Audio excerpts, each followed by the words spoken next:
si Attorney Al Agua from the Philippine Masters Games Association. And shocking for me ang dami kasing nagpapa-inquire sa amin about dito sa upcoming Tandang Pinoy Games. Ito yung sporting events which is basically for the Masters and Seniors. So ikaw na kaya muna ipaliwanag ko ano ang Tandang Pinoy, and ano ba yung may tutulong ito upang yung ating mga seniors ay pwede sumabak sa iba pa mga sports events na kaya nila.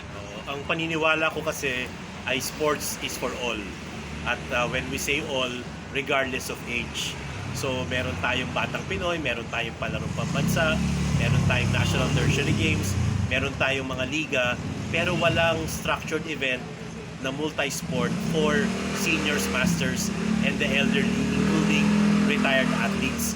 Kaya't ang pangarap ng Philippine Masters Games Association ay gumawa ng isang multi-sport event competition. No? Hopefully mas maraming sports next year, at ang tawag nga namin sa programang ito ay Tandang Pinoy. For this year, for pilot, 3 sports lang muna, obstacle sports, paddle, tsaka athletics, running, throwing, and jumping.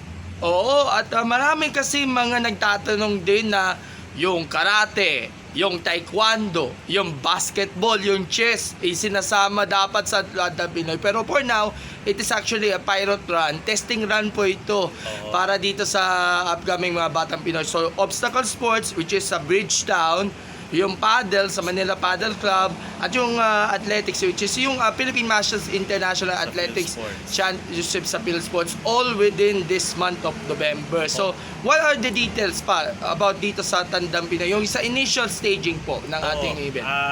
Well, ito nga ang nabanggit mo, itong sa obstacle sports, this coming Saturday na November 9, 6 o'clock sa Bridgetown, at may ongoing ang registration at pwedeng walk-in. Kasi gusto namin to encourage more senior citizens, masters na sumali dito. Yung paddle, ongoing ang registration under the Philippine Paddle Association nga sa Manila Paddle Club. Itong sa athletics, tapos na ang registration kasi mag-uumpisa na nga ang event this coming Friday till Sunday. Maraming ang inquiries na sana paano natin masasamang ibang sports.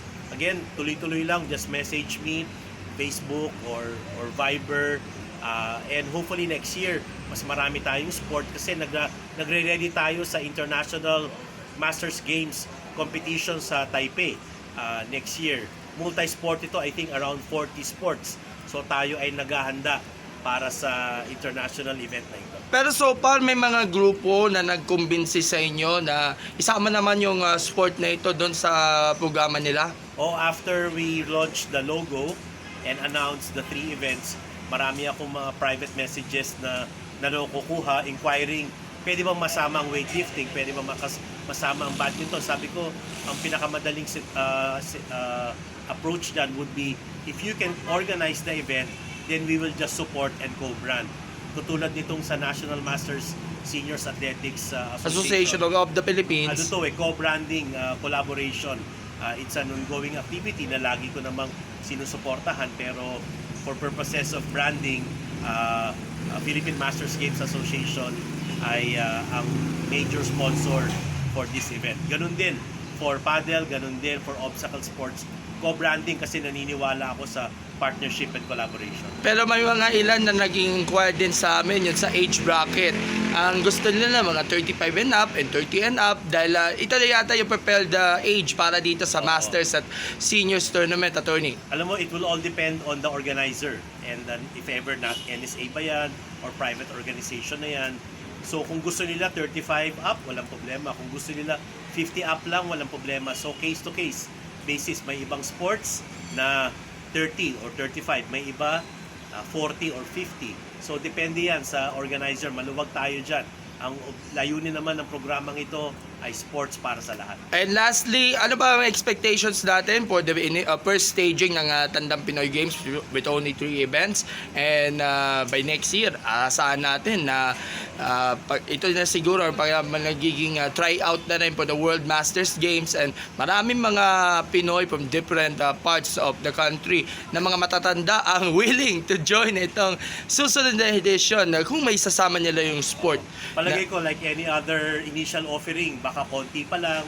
Tapos habang dumadaming events, mas dumadami ang participants. So we'd like to start small para tuloy-tuloy lang. Maganda yung nag-uumpisa kesa walang ginagawa. Yun ang layunin ng Philippine Masters Games Association.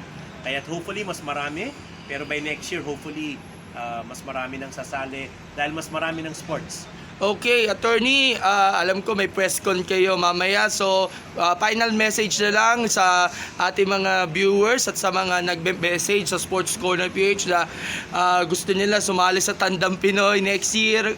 Pero so far, 3 pa lang yung sports natin, pero ano ba ang bibigay nyo uling mensahe na lang sa kanila, and of course, pasasalamat. Sports is for everyone. Sports is for all. Regardless of stature, regardless of status, regardless of ability, regardless of location, regardless of age.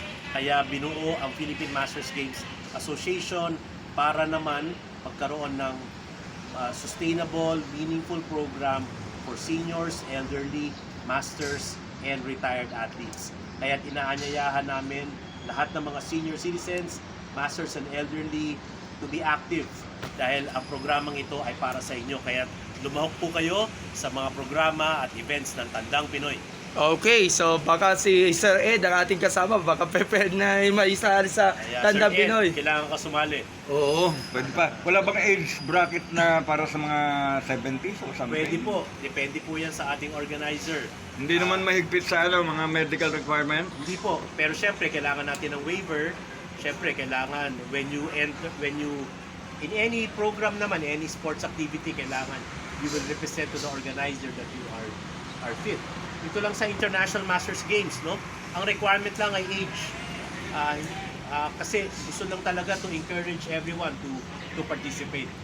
Kasi nga pala, cover natin ito sa program ko ngayon, live tayo. Opo, marami. Nationwide and worldwide. At, Sa Central Luzon Balita, syempre sa sa Sports Central Corner. Luzon Balita for my program Update Pilipinas. Opo, again, ang Tandang Pinoy ay para sa lahat ng mga may edad.